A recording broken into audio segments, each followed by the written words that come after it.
In the previous class हम लोगों ने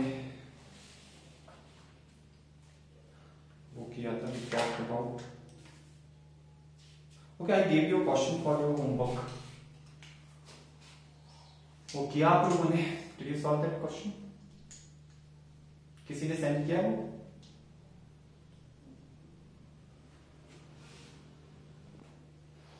चलिए लिखिए फिर जरा क्वेश्चन लिखिए।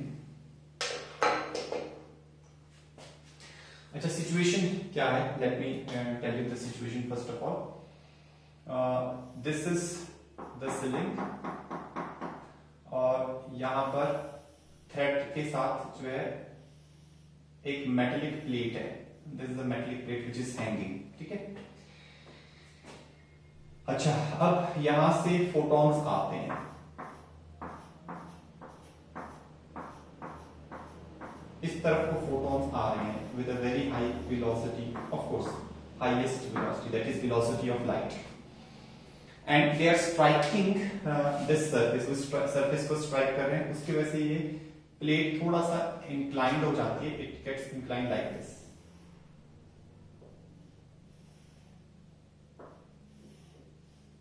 ठीक है, and this angle is theta,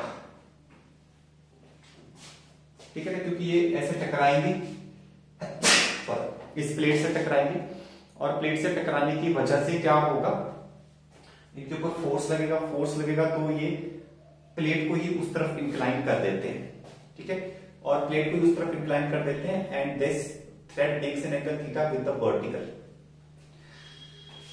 सो लिखो जरा, ये सिचुएशन है, पूरा क्वेश्चन नहीं लिखवा रहा, थोड़ा सा इंफॉर्मेशन दे देता हूं मैं आपको। लिखिए, energy falling on the strip per unit time is W, capital W। Energy falling on the strip per unit time is capital W।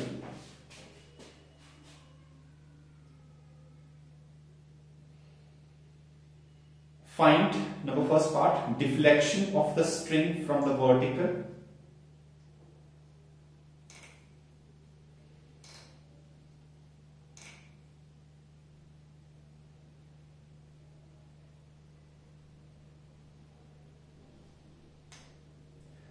Second part, if the plate is slightly displaced,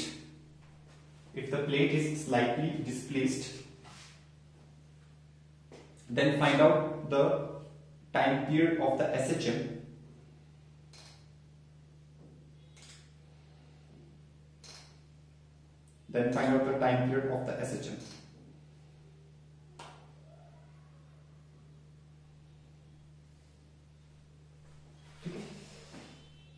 ये length भी given है, this length is L, और ये जो plate है this is a very small plate, and this plate completely absorbs the light. ये भी लिख लो, the plate absorbs the light completely, 100% absorbing है, the plate absorbs the light completely, ठीक है आयुष। यहां से टकराता है, लाइट को एब्जॉर्ब कर जाता है प्लेट और थोड़ा सा यहां डिफ्लेक्ट हो जाता है।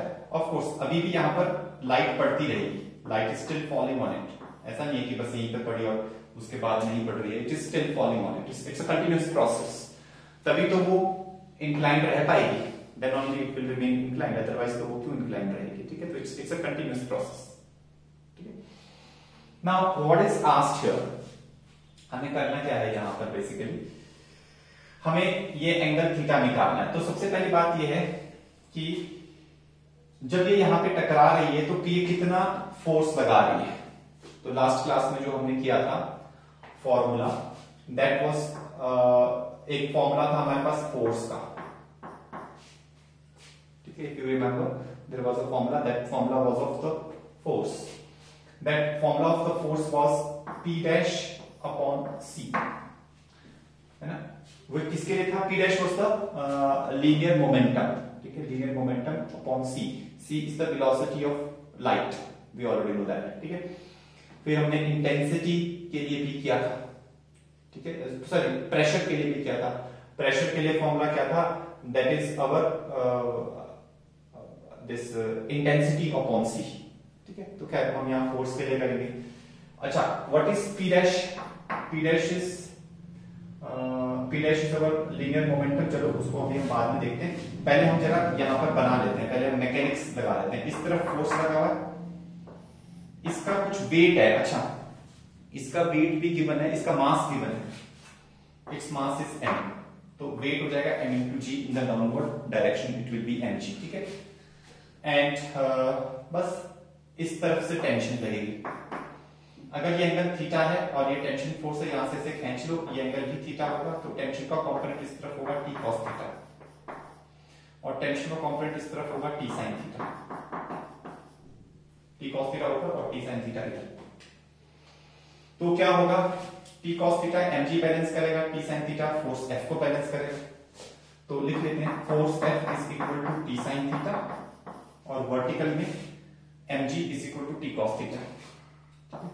तो mg is equal to t cos theta. इन दोनों को डिवाइड कर दो, tan थीटा आ जाएगा राइट हैंड साइड में, और लेफ्ट हैंड साइड में क्या आ जाएगा, लेफ्ट हैंड साइड में आ जाएगा f अपॉन mg, और राइट हैंड साइड में t से t cancel, sin upon cos is tan theta,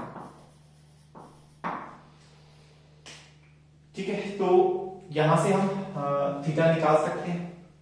theta is what, theta is tan inverse of f upon mg।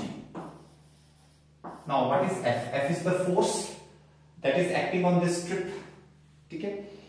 और वो जो फोर्स है, वो फोर्स तो हमें पता है, that is power, that is our, okay sorry momentum ही, मैंने शायद मोमेंटम बोल दिया इसको, this is power, power upon C, power upon C, it was power.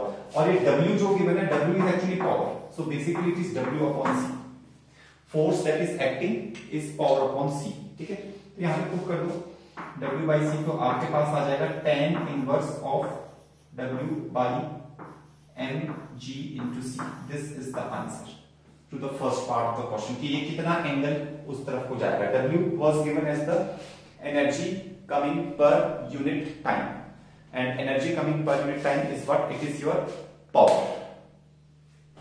So very simple, this is quite simple, ठीक है। अब इसका अगला पार्ट थोड़ा सा क्रिटिकल है, टाइम पीरियड वाला। देखो आप लोगों को पता होगा, सब लोगों को, कि अगर सिंपल पेंडुलम की हम बात करें, सिंपल पेंडुलम ये होता है, ये ऐसे ऐसे करके ऑसिलेट करता है, इसका टाइम पीरियड आपको याद होना चाहिए 2 pi into under root of L upon G होता है। दिस इज स्टैंडर्ड फॉर्मूला, ठीक है। 10th क्लास से लेकर पढ़ रहे हैं इस टाइम पीरियड के फॉर्मूले को, 11th में तो पूरा डेरिवेशन है इसका, ठीक है। अब यहां पर हमारे पास क्या है, यहां पर हमारे पास ये कि भाई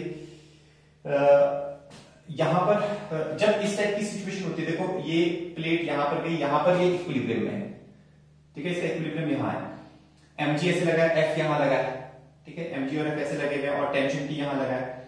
तब हम कैसे निकालते हैं, how do we get the expression for this, for the time period?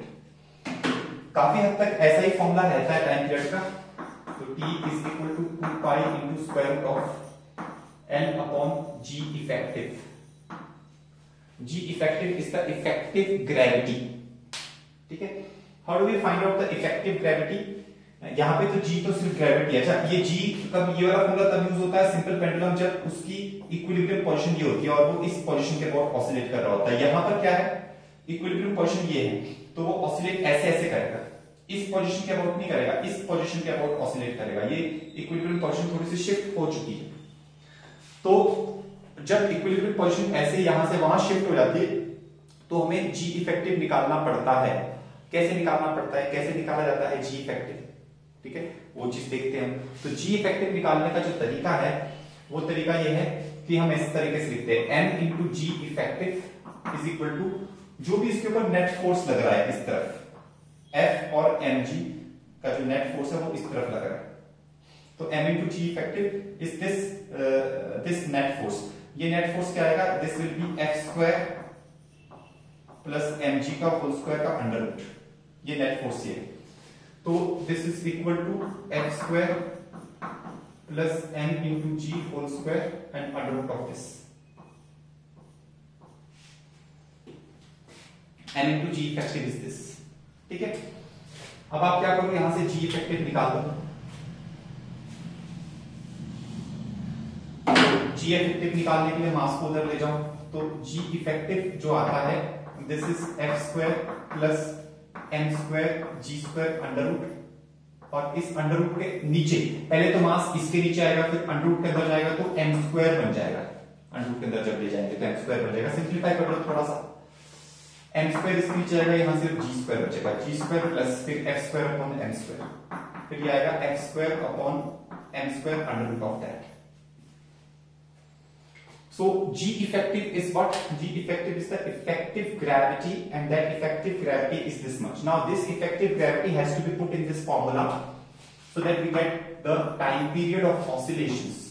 So time period of oscillations, it will be 2 pi into square root of, बड़ा लिखना square root L divided by effective gravity की जगह ये सारा डाल दो, मतलब ये पूरा square root के साथ घुसा दो यहाँ पे, G square plus F upon M whole square भी इसको लिखा जा सकता है। This is the answer. ठीक है, तो ये आपके पास जो है दिस इज योर आंसर। इस तरीके से हम इसको करते हैं।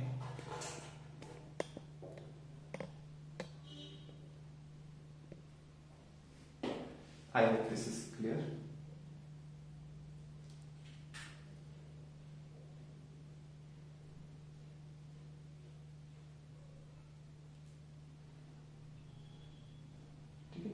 चलिए अब हम आगे बढ़ जा रहे हैं।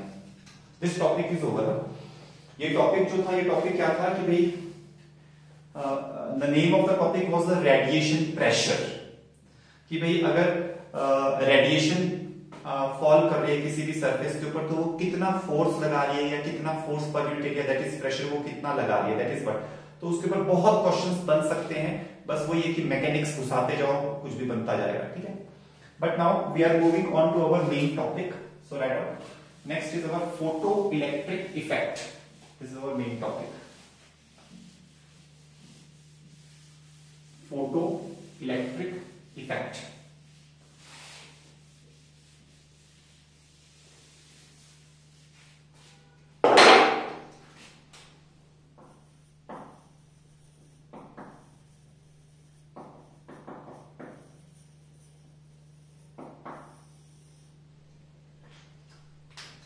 Photo electric effect. ठीक है, फोटो इलेक्ट्रिक इफेक्ट क्या होता है, देखिए डेफिनेशन लिखिए। It is the phenomenon of ejection of photons. It is the phenomenon of ejection of photons when the light of suitable frequency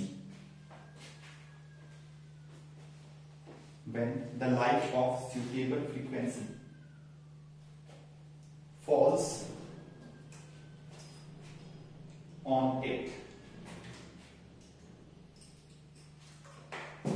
It is the phenomenon of ejection of electrons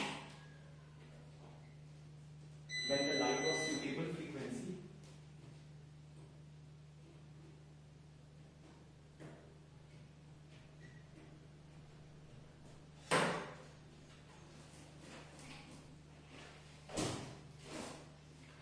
it is the phenomenon of ejection of electrons from a metallic surface, of course, from a metallic surface when the light of suitable frequency falls on it. ठीक है, that is basically called as the photoelectric effect. तो मैंने आपको बताया था hertz was the scientist who discovered the photoelectric effect. ठीक है, उसने डिस्कवर किया था, but nobody was able to give its explanation because photon theory of light was not in that year 1888 में it was not prevailing.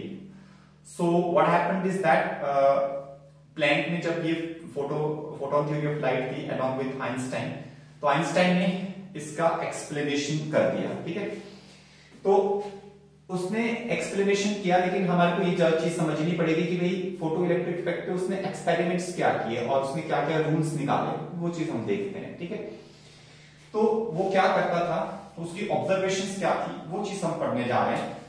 तो vacuum tubes का जमाना था एक समय पे, ठीक है, आप कह सकते हैं 1850 के बाद का जमाना, 1850 से लेकर 1920 30 या 40 तक भी ले लो, ये मतलब 80-90 साल तक वैक्यूम ट्यूब्स के ऊपर बहुत सारे एक्सपेरिमेंट आज की डेट में भी होते हैं, थोड़े कम होते हैं, लेकिन वैक्यूम ट्यूब्स होती क्या है, एक ट्यूब लेते हैं, उसके अंदर वैक्यूम क्रिएट करते हैं।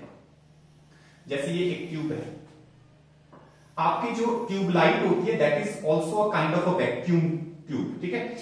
अच्छा, 100% वैक्यूम नहीं क्रिएट करते, ट्यूबलाइट के अंदर भी ऐसे वैक्यूम होता नहीं है, ठीक है, लेकिन क्या करते हैं, इसके अंदर गैस रखते हैं, कोई ना कोई गैस रखते हैं, बट वो उसकी डेंसिटी बहुत कम होती है, मतलब वो बहुत काफी हद तक वो it's near to vacuum but it is not 100% vacuum, क्योंकि 100% वैक्यूम का करेंगे क्या, 100% वैक्यूम क्रिएट करके कोई फायदा नहीं है, ठीक है, कुछ चाहिए गैस अंदर, ठीक है। तो ये एक वैक्यूम ट्यूब है, और इस वैक्यूम ट्यूब के अंदर जो है आप समझ लो 100% वैक्यूम है, लेट अस सपोज, ठीक है।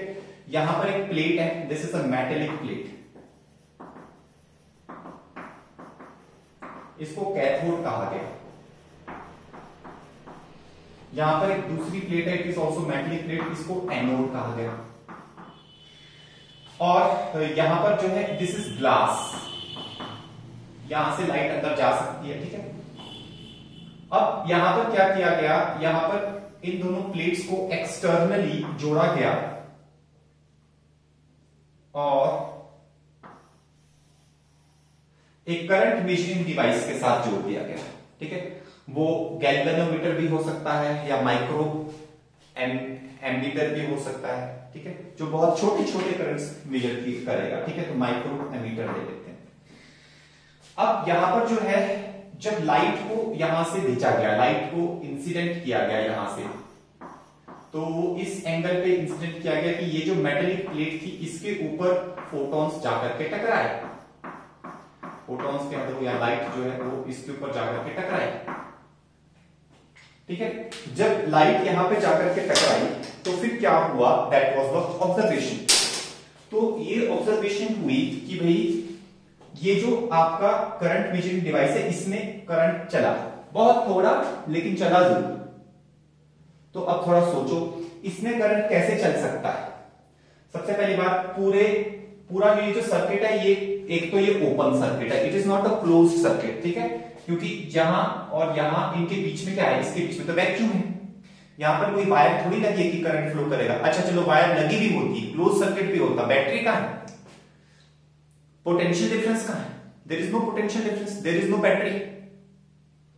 समझ रहे हो बात को, तो ना तो कोई पोटेंशियल डिफरेंस है ना कोई बैटरी भी नहीं है। अच्छा, potential difference variable magnetic field से भी, इलेक्ट्रोमैग्नेटिक इंडक्शन में हम पढ़ते हैं, वेरिएबल मैग्नेटिक फील्ड से भी पोटेंशियल डिफरेंस जनरेट किया जा सकता है, लेकिन यहां पर ऐसा भी कुछ नहीं है कि वेरिएबल मैग्नेटिक फील्ड या वेरिएबल मैग्नेटिक फ्लक्स कुछ नहीं है, उसके बावजूद यहां पर करंट का फ्लो दिखा, मामूली सा करंट का फ्लो दिखा।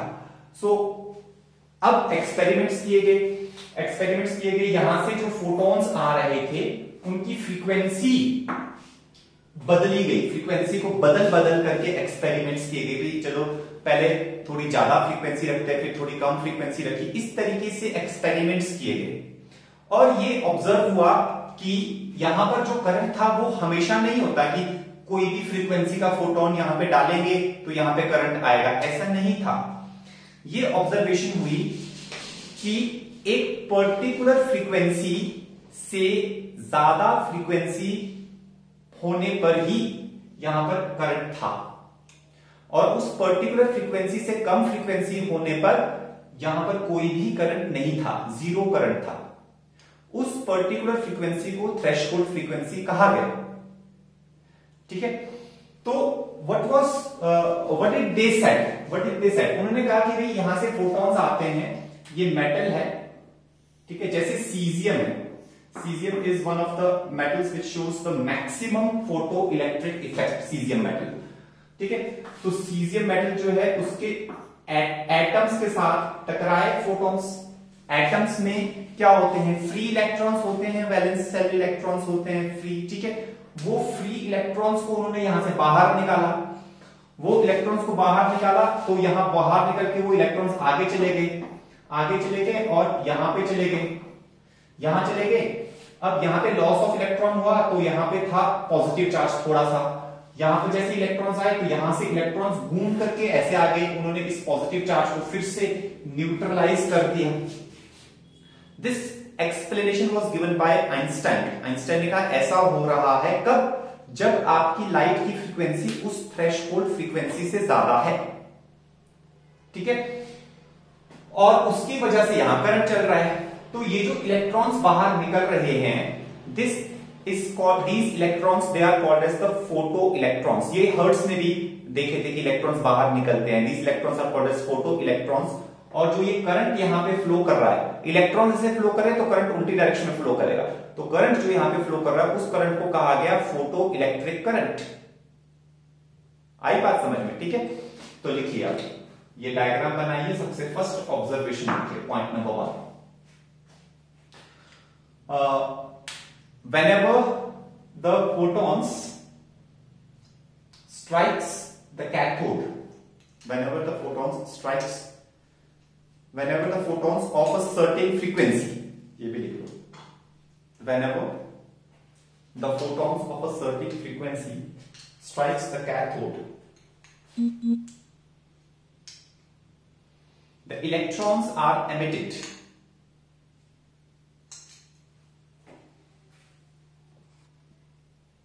The electrons are emitted and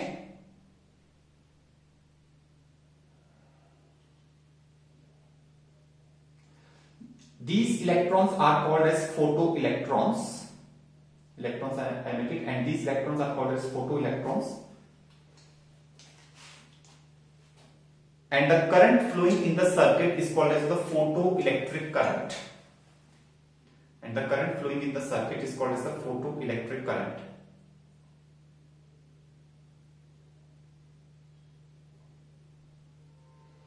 It's called as the photoelectric current. Full stop.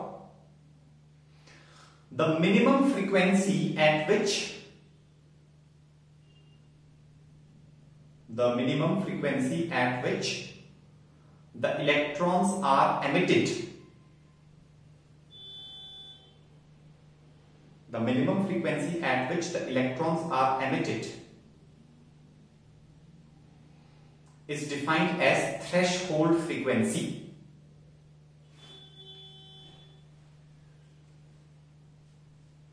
The minimum frequency at which the electrons are emitted is defined as the threshold frequency. Threshold frequency और brackets में ऐसे लिखना mu naught या फिर F not, कई बार frequency को F से भी रिप्रेजेंट करते हैं, म्यू नॉट और F not. And the corresponding wavelength, क्योंकि इस फ्रीक्वेंसी का कॉरस्पॉन्डिंग कोई ना कोई वेवलेंथ भी होगी, डेफिनेट सी बात है। And the corresponding wavelength is defined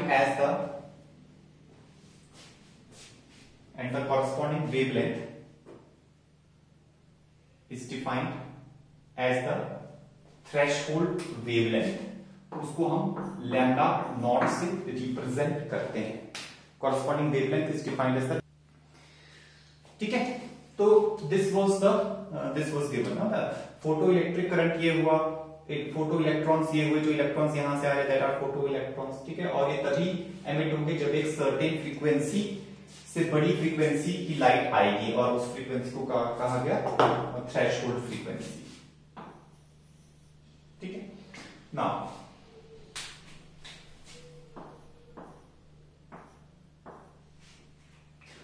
अच्छा, इसके बाद क्या हुआ, यहां से ये मान लो कि हम इसको कंटिन्यूस रखते हैं फोटॉन्स को यहां से, और ये इलेक्ट्रॉन्स ऐसे आगे जा रहे हैं, ये इलेक्ट्रॉन्स है, these are not photons, these are electrons which are going ahead, photo electrons ये ऐसे जा रहे हैं। तो क्या होता है, ऐसा है कि कुछ समय के बाद यहां से इलेक्ट्रॉन्स आगे निकलना थोड़ा रुक जाते हैं। हालांकि आप उसी फ्रीक्वेंसी के फोटॉन्स यहां पे भेज रहे हो, लेकिन यहां से नंबर ऑफ इलेक्ट्रॉन्स जो आगे की तरफ जा रहे हैं वो कम हो जाते हैं, या फिर ये कह लो जो नंबर ऑफ इलेक्ट्रॉन्स यहां से जाके यहां पहुंच रहे हैं वो कम हो जाते हैं। तो उसका क्या कारण था, उसका कारण था स्पेस चार्ज। एक्चुअली होता क्या है, यहां से इलेक्ट्रॉन्स निकलते हैं और वो इलेक्ट्रॉन्स सबके सब यहां नहीं पहुंचते। लेट अस सपोज जब शुरुआत हुई तो यहां से 1000 इलेक्ट्रॉन्स निकले, 1000 के 1000 इलेक्ट्रॉन्स एनोड पे नहीं पहुंचते। सम ऑफ द इलेक्ट्रॉन्स, क्योंकि सबकी डायरेक्शन ये नहीं होगी, इलेक्ट्रॉन्स ऐसी डायरेक्शन में भी जाएगा, कोई इस डायरेक्शन में भी आएगा, कोई इस डायरेक्शन में भी आएगा, कोई स्ट्रेट जाएगा, डिफरेंट डिफरेंट डायरेक्शंस होंगी, ठीक है। That will depend on the collision of the photons which are colliding here. तो कई इलेक्ट्रॉन्स ऐसे होते हैं जो कि सरफेस यहां पर चिपक जाते हैं, इस वैक्यूम ट्यूब के यहां पे चिपक जाते हैं, या फिर कुछ बीच में ही यहां पर रुक जाते हैं, यहां तक पहुंच ही नहीं पाए। क्यों? क्योंकि उनके पास इतना सफिशिएंट मोमेंटम या इतना सफिशिएंट वेलोसिटी नहीं था कि वो यहां तक पहुंच पाते। तो थोड़े समय में यहां पर बीच में हवा में इलेक्ट्रॉन्स का एक हल्का सा क्लाउड क्रिएट होने लग जाता है। That cloud is called as the space charge. वो क्या करता है, वो नेगेटिवली चार्ज इलेक्ट्रॉन्स का क्लाउड है, तो वो करेगा क्या भाई, वो यहां से आने वाले इलेक्ट्रॉन्स को रोकेगा, क्योंकि इलेक्ट्रॉन्स खुद नेगेटिवली चार्ज है और यहां नेगेटिवली चार्ज क्लाउड है, तो वो इलेक्ट्रॉन्स को यहां से आने से रोकेगा। इलेक्ट्रॉन्स यहां से निकल रहे होंगे अभी भी कैथोड से, लेकिन यहां तक नहीं पहुंच पा रहे होंगे। तो एक स्पेस चार्ज का इशू क्रिएट हो जाता है। उस स्पेस चार्ज के इशू को रिजॉल्व करने के लिए यहां पर एक बैटरी लगाई जाती है। ध्यान रहे सर्किट ओपन है, पहले तो बैटरी नहीं थी, बिना बैटरी के भी करंट था। अब बैटरी हम लगाएंगे लेकिन बैटरी करंट नहीं फ्लो कराएगी, ये याद रखना, बिकॉज बैटरी जो है वो उसका काम यहां पे करंट फ्लो कराने का है ही नहीं, उसका काम यहां पर है to provide a potential difference. क्यों? ये स्पेस चार्ज के पंगे को हटाना था, ठीक है। तो आप लोग नया डायग्राम बनाओ। तो यहां पर क्या किया आइंस्टाइन ने, यहां पे जो नेगेटिव चार्ज था उसको इस तरफ अट्रैक्ट करने के लिए एक बैटरी लगाई। नया डायग्राम बनाएंगे आप, you will not draw in the same diagram, कोई पिछला डायग्राम अलग, you draw a new diagram all of you, पहले ड्रॉ। तो यहां पर एक बैटरी लगाई गई, उसका पोटेंशियल मान लो V है। उस बैटरी का काम क्या था, ये पॉजिटिव टर्मिनल है तो उसने इस एनोड को पॉजिटिव पोटेंशियल पे ले आया है, और ये नेगेटिव टर्मिनल है वो यहां पे जो कनेक्टेड था उसने एनोड को नेगेटिव टर्मिनल पे ले आया, नेगेटिव पोटेंशियल पे ले आया, ऐसा कह सकते हैं। तो अब क्या होगा, ये जो पॉजिटिव है ये इन इलेक्ट्रॉन्स को जो बीच में रह गए हैं उनको खींचेगा अपनी तरफ, और जो नेगेटिव है वो इलेक्ट्रॉन्स को पुश करेगा। तो उसकी वजह से क्या होता है, उसकी वजह से यहां पर इकट्ठा नहीं हो पाता नेगेटिव चार्ज, नेगेटिव चार्ज यहां पे इकट्ठा नहीं हो पाता, और मैक्सिमम इलेक्ट्रॉन्स जो हैं वो यहां पर पहुंच जाते हैं, और यहां से करंट जो है वो फ्लो करने लग, इलेक्ट्रॉन्स ऐसे करंट ऐसे फ्लो करने लग जाता है। अच्छा, आपको लगेगा कि ये तो बैटरी दे रही है करंट, लेकिन यहां पे बैटरी करंट नहीं दे रही है। ओपन सर्किट में बैटरी कभी भी करंट नहीं दे सकती। बैटरी यहां पर क्या कर रही है, यहां पर वो सिर्फ एक पोटेंशियल डिफरेंस प्रोवाइड कर रही है, it is not giving any kind of current. समझ लो बात को। तो ये लिखेंगे हम पॉइंट नंबर 2 पे। अच्छा, पॉइंट नंबर 2 पे हम पहले हम स्पेस चार्ज के बारे में लिखवा दिया आयुष, स्पेस चार्ज के बारे में। पॉइंट नंबर 2 में आप ये लिखेंगे कि इन ड्यू टाइम, है ना, in due time the number of electrons reaching the anode decreases. In due time the number of electrons reaching the anode decreases because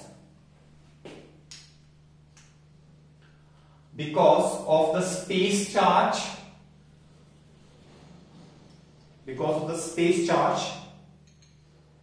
in between cathode and anode, because of the space charge in between cathode and anode.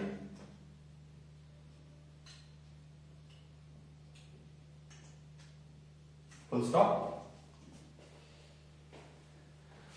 To remove the space charge,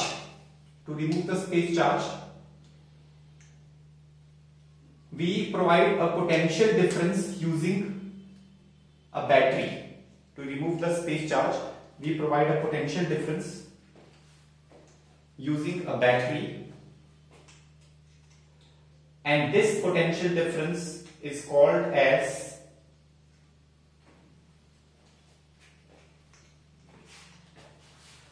forward potential. We call it as the forward potential. This potential difference is called as the forward potential.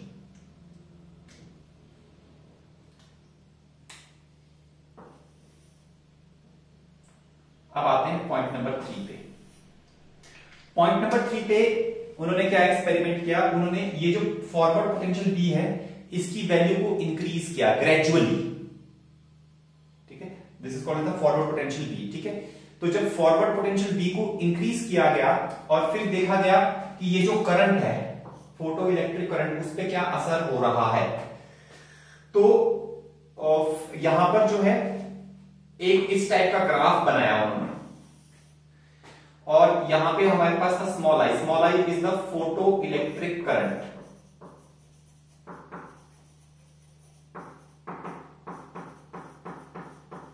Photo electric current was the small I, और इस axis के long उन्होंने V is the forward potential को x axis के long रखा और photo electric current जो है उसको Y एक्सिस के लॉन्ग रखा।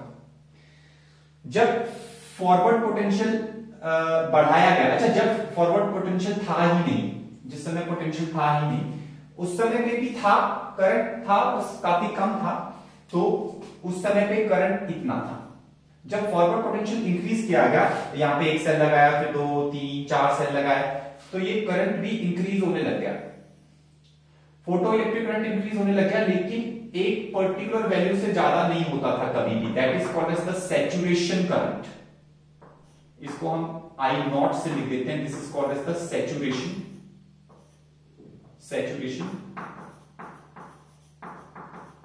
करंट, इसको सैचुरेशन करंट कहा गया, ठीक है। तो जब आपके पास जो है पोटेंशियल बढ़ाया तो यहां से करंट भी बढ़ा, ठीक है, और लेकिन वो एक मैक्सिमम वैल्यू तक ही गया, और वो जो मैक्सिमम वैल्यू थी that is called as the saturation current, ठीक है। तो लिखो पॉइंट नंबर 3 में लिखिए, when forward potential was increased, then photo electric current short form में PEC लिख देना, PEC, ठीक है, you can write it as PEC, photo electric current ऐसे लिख सकते हो आप। Then PEC was also increased but not above a certain value,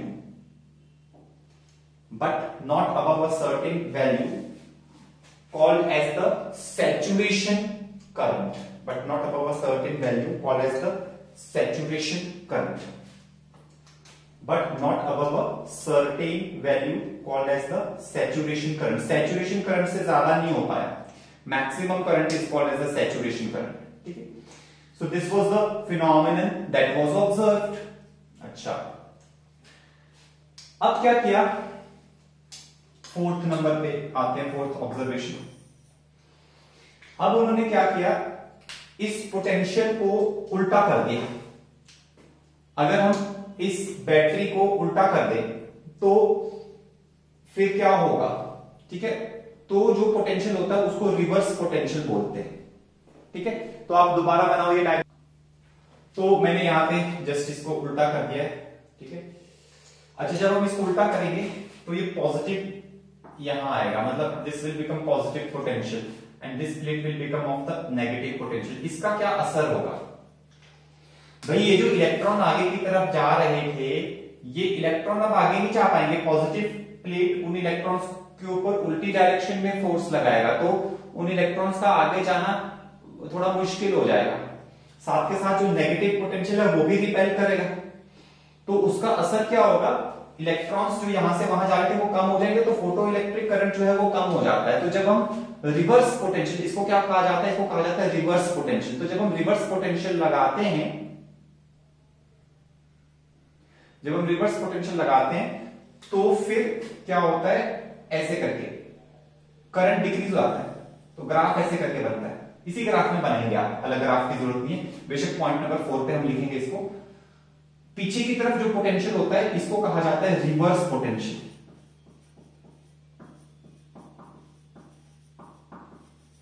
आगे की तरफ जो पोटेंशियल होता है उसको बोलते हैं फॉरवर्ड पोटेंशियल।